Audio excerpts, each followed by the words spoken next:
Bonjour et bienvenue sur Hasard, l'émission qui vous plonge dans l'univers fascinant de l'art. Que vous soyez un amateur d'art chevronné ou simplement curieux de découvrir de nouvelles expressions créatives, vous êtes au bon endroit. Chaque épisode vous amènera dans un voyage à travers les tréfonds de l'imagination, où les couleurs, les formes, les sons et les émotions se fondent pour créer des expériences artistiques uniques. Préparez-vous à explorer les esprits créatifs, à dévoiler les histoires derrière les œuvres et à plonger dans les nuances de la créativité humaine. Laissez-vous inspirer, émerveiller et émerger en ouvrant grand les yeux sur le monde qui nous entoure. Je suis Alexiane, votre guide dans cette aventure artistique, et je suis ravie de vous accompagner dans ce voyage fascinant à la découverte de l'art sous toutes ses formes. Bienvenue sur Hasard. Aujourd'hui, je vous invite à plonger dans le monde fascinant de la couleur bleue. Cette teinte mystérieuse a captivé l'humanité depuis des millénaires, laissant derrière elle un héritage culturel et artistique très riche. La couleur bleue, synonyme de sérénité, de rêverie, de profondeur et de mystère, occupe une place spéciale dans nos vies et nos imaginaires. Au cours de ce podcast, nous allons explorer les multiples facettes de cette couleur emblématique, de son histoire à ses significations culturelles, en passant par son impact psychologique sur l'espèce humaine, et sa présence aussi bien dans l'art que dans la nature. Préparez-vous à plonger dans les eaux profondes de la couleur bleue et à découvrir ses secrets bien gardés. La couleur est d'abord un fait de société, comme nous le dit Michel Pastoureau. En effet, le noir et le blanc ont longtemps été considérés comme des couleurs à part entière, et le spectre ainsi que l'ordre spectral des couleurs ne sont apparus qu'au courant du XVIIe siècle, avec également l'articulation des couleurs primaires et complémentaires, en outre toute la systématique du cercle chromatique. Et ce tout ne s'est réellement établi qu'au XIXe siècle, soit près de 200 ans plus tard. Donc finalement, les couleurs n'ont pas toujours eu la place que nous leur donnons à l'heure actuelle. Pour cet épisode, je vais largement m'appuyer sur l'ouvrage de Michel Pastoureau Bleu, Histoire d'une couleur. Et nous allons commencer avec la question de savoir si oui ou non les Grecs et les Romains étaient en capacité de voir le bleu. Et nous verrons que la réponse est assez surprenante. Je vais donc commencer par lire un extrait du livre de Michel Pastoureau, le passage où il parle des Grecs et des Romains. Les Grecs et les Romains, voyaient-ils le bleu ? En grec, où le lexique des couleurs a mis plusieurs siècles avant de se stabiliser, les deux mots les plus fréquemment employés pour désigner le bleu sont glaucos et kyanéos. Ce dernier est probablement à l'origine d'un terme désignant un minerai ou un métal. Sa racine n'est pas grecque et son sens est longtemps resté imprécis. À l'époque homérique, il qualifie aussi bien le bleu clair des yeux que le noir d'un vêtement de deuil, mais jamais le bleu du ciel ni celui de la mer. Au reste, on a pu observer que chez Homère, sur 60 adjectifs qualifiant les éléments et le paysage dans l'Iliade et dans l'Odyssée, 3 seulement étaient des adjectifs de couleur. Les termes se rapportant à la lumière sont en revanche extrêmement nombreux. À l'époque classique, kyanéos désigne une couleur sombre, le bleu foncé certes, mais aussi le violet, le noir et le brun. En fait, il donne plus le sentiment de la couleur qu'il n'indique sa coloration. Quant à glaucos, qui existe déjà à l'époque archaïque et dont Homère fait un grand usage, il exprime tantôt le vert, tantôt le gris, tantôt le bleu, parfois même le jaune ou le brun.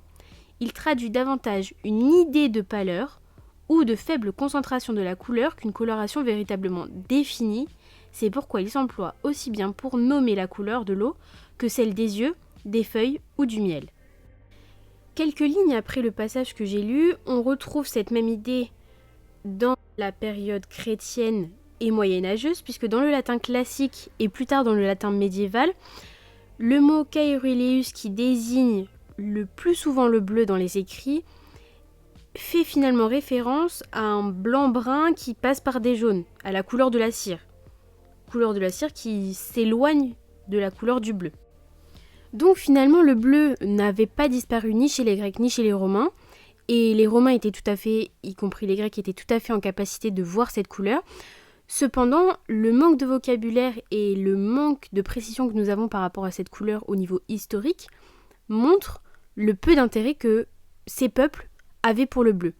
Notamment chez les Romains, quand on sait que le bleu symbolisait pour eux la barbarie, la peur, mais également tout ce qui a trait à la mort et l'enfer, puisque c'était la couleur des Celtes. Et cette horreur, entre guillemets, du bleu va même plus loin, puisque Pastoureau cite un passage de la comédie Essira de Terence, Qui dit un géant obèse ayant les cheveux rouges et crépus, les yeux bleus et le visage pâle comme celui d'un cadavre. Donc en fait, avoir les yeux bleus, c'était une tare physique. D'ailleurs, Pastoureau cite à un moment donné dans son ouvrage qu'une femme avec les yeux bleus est une femme de petite vertu. Le bleu a un regain d'intérêt à partir du XIIe siècle lorsqu'il devient la couleur de la Vierge. Étant un pigment très difficile à obtenir, c'est aussi pour cela que durant l'Antiquité, occidentale du moins, le bleu était une couleur que l'on avait plus ou moins abandonnée parce qu'elle n'était pas stable. Cependant, durant le Moyen-Âge et jusqu'à une certaine période, le bleu était tout de même considéré comme un article de luxe, puisqu'il s'agissait de minerais ou de plantes venant du Moyen-Orient, puis à partir de 1492 du Nouveau Monde. Nous retrouvons donc 3 formes de pigments, les pigments végétaux, le guet par exemple, les pigments minéraux, le lapis lazuli, et les pigments synthétiques comme le bleu égyptien ou le bleu de Prusse. Le bleu a connu son regain d'intérêt au Moyen-Âge grâce à son utilisation symbolique pour la Vierge, mais aussi par la suite pour la représentation de Jésus, puisque le bleu est symbole de vérité et d'éternel dans l'art religieux chrétien. Pour le contexte, voici quelques références picturales concernant la Vierge Marie.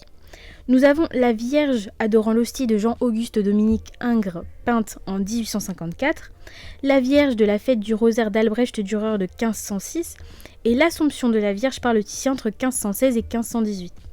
Ensuite, pour Jésus, nous avons le Sermon sur le mont de 1877, peint par Karl Bloch, ou encore la fresque très célèbre Le paiement du tribut dans l'église Santa Maria del Carmine à Florence, peinte par Masaccio entre 1424 et 1427.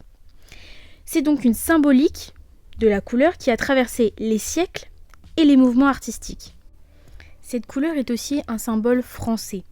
D'abord avec la couleur du manteau d'hermine fleur-de-lysée royal, on pense aux célèbres portraits officiels de rois, puis avec la cocarde bleu-blanc-rouge, devenant notre drapeau à la suite de la Révolution française. Un matin, l'un d'eux nous manquant de noir se servit de bleu. L'impressionnisme était né. Auguste Renoir. Chez les impressionnistes, le bleu est bien souvent associé au jaune. C'est un jeu de lumière entre le ciel et le soleil ou les étendues d'eau et la lumière. C'est également eux qui ont mis en place le procédé de créer des ombres bleues et non plus noires ou grisâtres. On le retrouve notamment chez Claude Monet ou encore l'un des plus célèbres post-impressionnistes, Van Gogh. Nous ne l'avons pas franchement évoqué, mais le bleu est une couleur pleine de contradictions. Une couleur néfaste chez les Romains comme nous l'avons vu, mais pleine de spiritualité chez les chrétiens. Elle est porteuse d'espoir comme sur le logo de l'ONU, ou porteuse d'une mélancolie profonde comme chez Picasso, où le bleu est carrément le nom d'une de ces périodes. Une période sombre, triste, voire morbide. Au cinéma, le bleu évoque des émotions diverses chez le spectateur. Dans Pierrot le Fou de Jean-Luc Godard, le bleu c'est la mort, le désespoir extrême. La mer est le symbole de cette mort. Le protagoniste se barbouille le visage de bleu, comme un dernier geste de folie avant un ultime geste encore plus inconscient, celui de se donner la mort. Ou encore dans l'enfer de Henri-Georges Clouzot, le bleu est symbole d'anxiété, d'obsession. Et lorsque le fantasme vire à l'extrême, le bleu s'intensifie. Le bleu c'est la couleur des gentils en opposition au rouge. On le voit dans Star Wars, les Jedi ont des sabres bleus, voire verts, tandis que les Sith ont des sabres rouges. Dans les Disney, Alice est en bleu, la reine de cœur a la grosse tête en rouge. Le génie d'Aladin est bleu et Jafar a des tons de rouge, etc., etc. Malgré les 2 exemples présentés au début qui relèvent d'un cinéma que je qualifierais de plus savant, le bleu a rarement une connotation négative dans le monde occidental.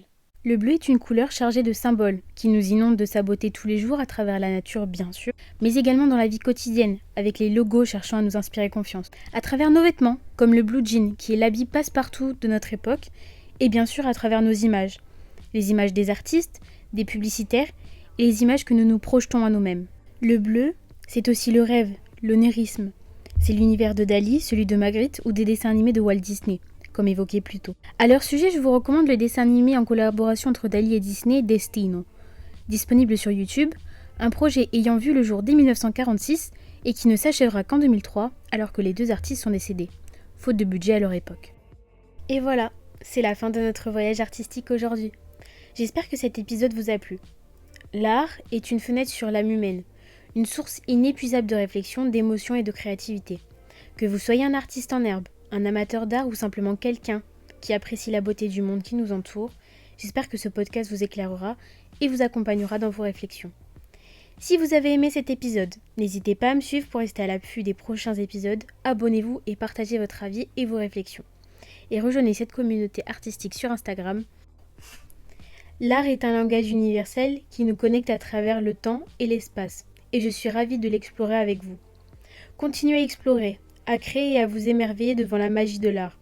N'oubliez jamais que l'art est une invitation à voir le monde sous un nouveau jour, à questionner la réalité et à exprimer ce qui ne peut être dit avec des mots. Merci d'avoir fait partie de ce premier voyage artistique. À la prochaine et n'oubliez pas ce qu'a dit Charles Baudelaire. Je trône dans l'azur comme un sphinx incompris.